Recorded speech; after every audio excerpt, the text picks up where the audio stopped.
विपक्ष की बैठक पर प्रधानमंत्री मोदी का बड़ा हमला, कहा न खाता न बही, जो परिवार कहे वो सही। देश का विकास रोकने विपक्ष का कॉमन एजेंडा है।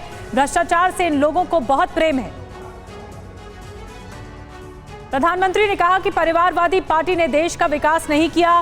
बंगाल के पंचायत चुनाव में हिंसा हुई, लेकिन इन पार्टियों ने कुछ नहीं बोला। शराब घोटाले पर भी ये पार्टियां कुछ नहीं बोलती।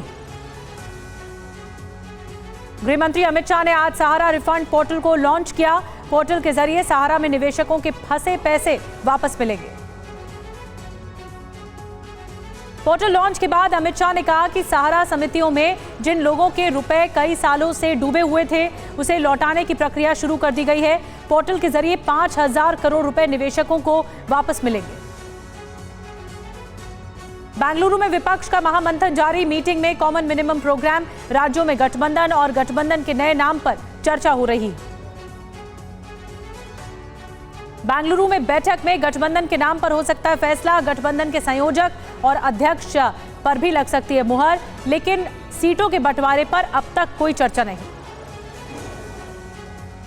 बैठक में कांग्रेस अध्यक्ष मल्लिकार्जुन खड़गे ने कहा कि राज्य स्तर पर हम लोगों में कुछ मतभेद हैं, लेकिन हमारे बीच वैचारिक मतभेद नहीं। आम आदमी के लिए मतभेदों को खत्म करना होगा। बेंगलुरु बैठक में लालू यादव ने कहा कि ये बैठक देश के लिए जरूर है। हमें देश और लोकतंत्र को बचाना है, किसान, मजदूर और नौजवान की रक्षा करनी है। लालू यादव ने कहा कि नरेंद्र मोदी की विदाई करने आए हैं। टीवी 9 पर विपक्षी गठबंधन के नए नाम को लेकर एक्सक्लूसिव खबर। इंडिया हो सकता है संयुक्त मोर्चे का नाम।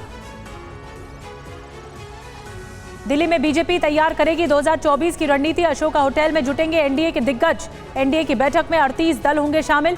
शिरोमणि अकाली दल से सुखदेव सिंह ढींढसा और पूर्व जस्टिस निर्मल सिंह भी बैठक में होंगे शामिल।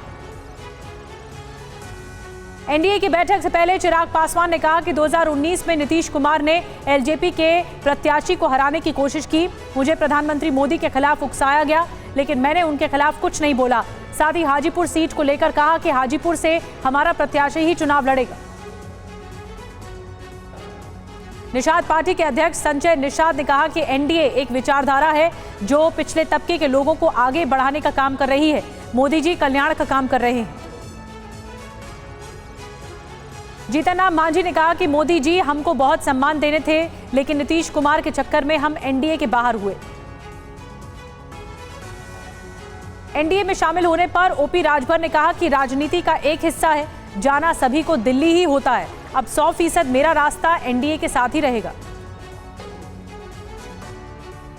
महाबैठक के पहले आरएलडी अध्यक्ष जयंत चौधरी ने कहा कि मीटिंग से बहुत उम्मीद है, बेंगलुरु में एक सार्थक नतीजा निकलेगा। 21 जुलाई को राहुल गांधी की याचिका पर सुप्रीम कोर्ट में सुनवाई। सजा पर रोक लगाने की मांग। सीजेआई की कोर्ट में अभिषेक मनु सिंघवी करेंगे पैरवी। यौन शोषण मामले में ब्रजभूषण सिंह को 2 के लिए अंतरिम जमानत मिल गई है। 20 जुलाई को अगली सुनवाई होगी। दिल्ली की राउज एवेन्यू कोर्ट ने ब्रजभूषण को अंतरिम जमानत दी है। छत्तीसगढ़ शराब घोटाला मामले में सुप्रीम कोर्ट ने ईडी जांच पर लगाई रोक। राज्य सरकार ने कोर्ट में ईडी पर परेशान करने का आरोप लगाया।